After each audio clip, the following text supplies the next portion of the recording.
Hey guys, All in Crypto here, and welcome back, ladies and gentlemen, for another YouTube video. I hope you've all had a wonderful Wednesday so far. Today we're going to be diving into our daily cryptocurrency market update, and we've got some extremely interesting things to share with you. Lots going on right now, guys. We are, of course, going to be diving into Bitcoin. Bitcoin is only one side of the story because we have seen an uptick for Bitcoin and some of your equities. Others not doing so well, like Netflix, which on their earnings, I think, is down 20+%. But Bitcoin is really only one side of the story because the dollar is, of course, down, or certainly the dollar index is down, and this is largely contributing to the relief that Bitcoin is seeing. But we still have a 100-ton elephant in the room, which is sort of global uncertainty from a monetary policy standpoint that we still need to contend with and pay attention to. So we are going to be looking at Bitcoin, looking at the dollar. I'll actually bring up another chart, a number of charts against this, just to really highlight that, the dollar is a big part of the story here, as it had ran a significant level. Remember, we did point out that the last time we were at this level, Bitcoin was around about that 10K range. In fact, I think it dropped down to 4 on the March 2020 event. So it's nearly a 10x up from what it was. So Bitcoin is doing just fine, ladies and gentlemen. And when you put it into that kind of perspective, I don't think you have anything to worry about. Of course, Australia are launching the first Australian spot Bitcoin ETF and Ether ETFs to go live next week. This is a trend that we're going to see go around the world, and we will eventually get them within America. However, I think they're just waiting for the kind of overall regulatory clarity to come in. The IMF have crypto in their sights, namely DeFi. Now, the IMF, the International Money Fund, they're really like the global watchdog. They released a report, Global Financial Stability Report for April. Shockwaves from the war in Ukraine test the financial system's resilience. The financial system, ladies and gentlemen, from March 2020, which is one of the most significant events that you need to come to terms with, was really the end of the monetary system as we know it. If you guys didn't watch, and I'll play this clip of Biden talking about how he's blaming essentially what's going on in Russia for inflation. We had big issues before all of this. It's almost convenient that this war in Russia has taken place. Am I going to get in trouble for saying that? Maybe. It's how I somewhat feel. Of course, I'm largely speculating here. But if you guys didn't watch this chat that I did with Francis Hunt, the market sniper, please go and give that a watch. We're talking about the Great Reset, which is something Francis has been talking about for years, and the failing of the debt-based system that we're currently in. It is happening, ladies and gentlemen. Debt is going down, down, and down, and they aren't going to be able to combat inflation, in my opinion, and we're potentially going to end up in some sort of a stagflationary environment, given everything that is kind of going on. So I am going to release this video a bit later on. So this video usually comes out around about 1 p.m. UK time. However, it's going to come out in the evening, just because I'm only going to be doing one video today. So we're going to talk about all of that. Let's take a look at the overall cryptocurrency market to start things off.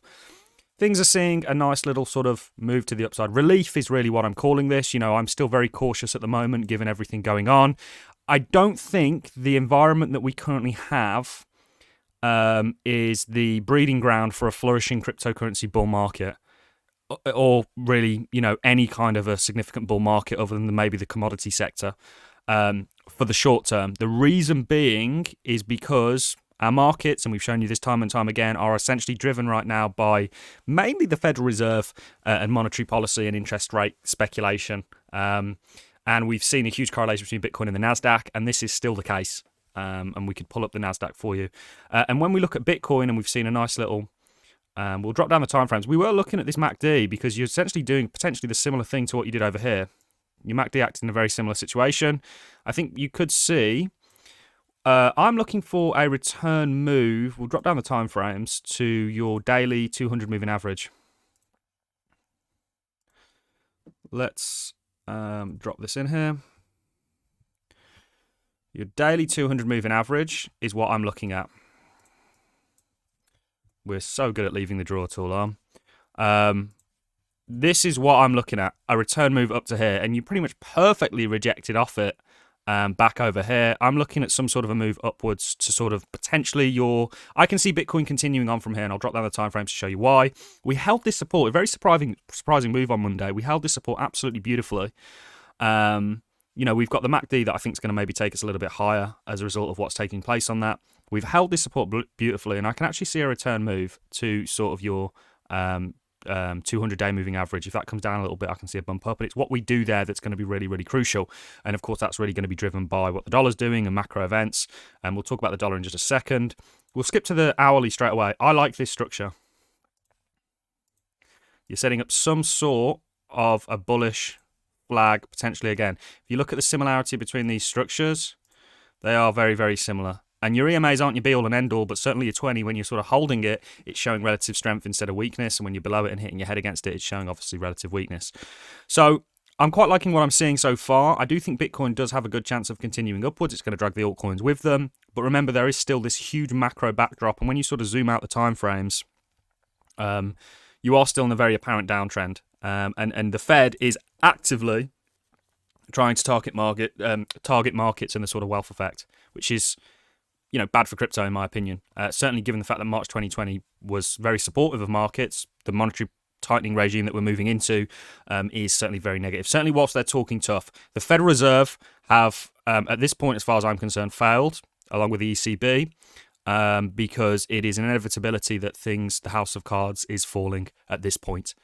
That's very, very apparent to me and many other people. And now it's becoming very mainstream. Please go and give that talk that I did with Francis a watch. It was released on Sunday, just gone, where we're essentially, even the mainstream media are now talking about a Bretton Woods Mark III, which is essentially the failing of the debt-based system that we currently have, because there's no way we're ever going to be able to pay the debt off. I mean, earnings doesn't even cover, a country's overall earnings doesn't even cover, we're in, anyway, I'm getting a little bit off topic, but Bitcoin, of course, is only one side of the story.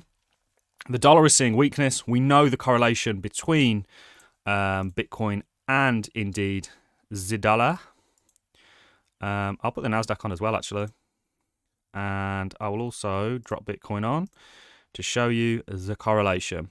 So you can see dollar's obviously in blue, Bitcoin's in beautiful. In fact, Bitcoin is not in orange. The Nasdaq is in orange. Rather funny. So we'll change that around quickly.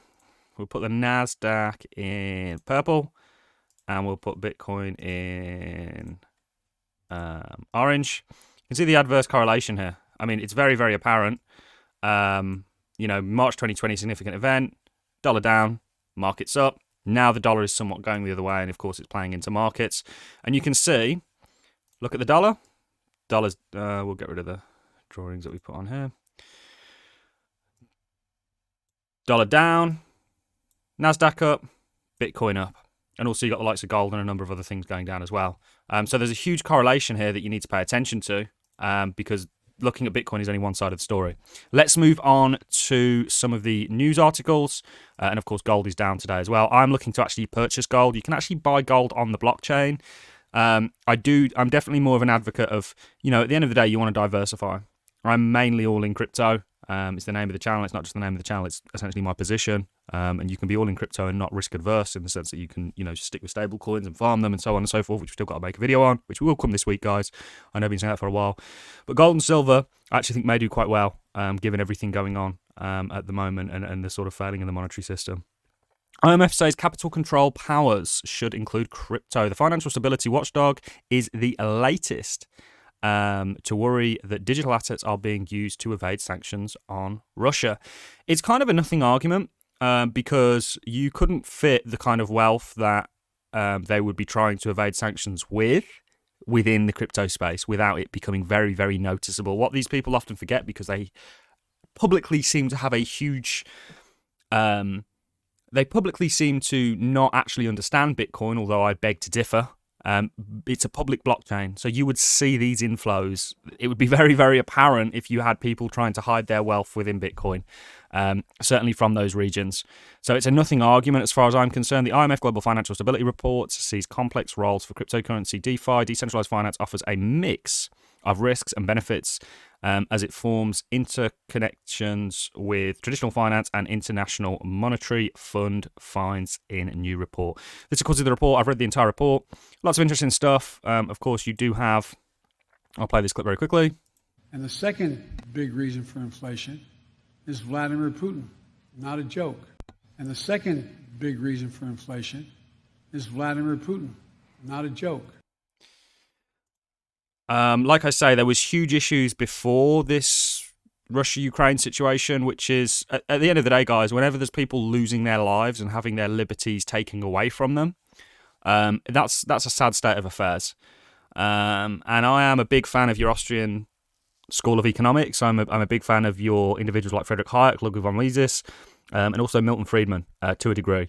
Yes, I think that, you can definitely, having years to now analyse everything they said, pick certain arguments with them, but I think they're kind of spot on in what they were saying.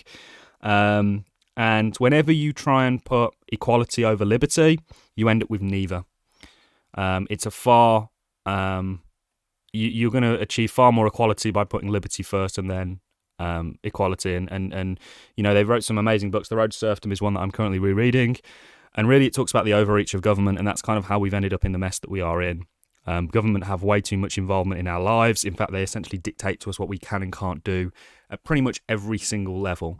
And yes, we are certainly more free in the Western world than potentially other countries, but it's like comparing to, saying that, one victim is better off than another. Yes, that may be the case, but they're both victims. Anyway, so Chapter 3, the rapid growth of fintech, vulnerability and challenges for the financial stability. Fintech can increase efficiency and competition and broaden access to financial services. However, the fast growth of the fintech firms into a risky business segments and their inadequate regulations and interconnectedness with the traditional financial system can have financial stability implications. This chapter explores 3 key types of fintech to illustrate these risks: digital banks, neobanks, long-established fintech firms in the US, mortgage markets, and so on. DeFi is a sector that I'm massively bullish on. However, this kind of idea, this notion that your government is actually going to allow you to just transact freely with one another, I think is a complete myth. I don't think they're going to do. They're going to bring all of this under their regulatory scope. It's going to certainly, when they do this, advance the adoption of the cryptocurrency space and pump our market cap, to the tens of trillions. However, if you think about why Bitcoin was started and Satoshi's vision, if you read the white paper, many of you probably haven't even read it. It's not a very long one at all. You can read it well within an hour, and then you'll want to reread it a couple of times. But it was really to set out the principles of a free money that was for the people and ran by the people, not a money that was in the control of governments. And it's a very interesting time to be alive. I'm stoked to be a part of the cryptocurrency space and a part of this movement. If you guys aren't already following me on Twitter, guys, head over to @RealAllInCrypto. And again, please go and watch this video. It's pinned to the front of my Twitter. My Twitter handle is @RealAllInCrypto. That is really all I have for you in this video, guys. If you have enjoyed this content, a like is always appreciated. So is a comment, and I look forward to seeing you all in the next YouTube video. Thanks a lot for watching, ladies and gents.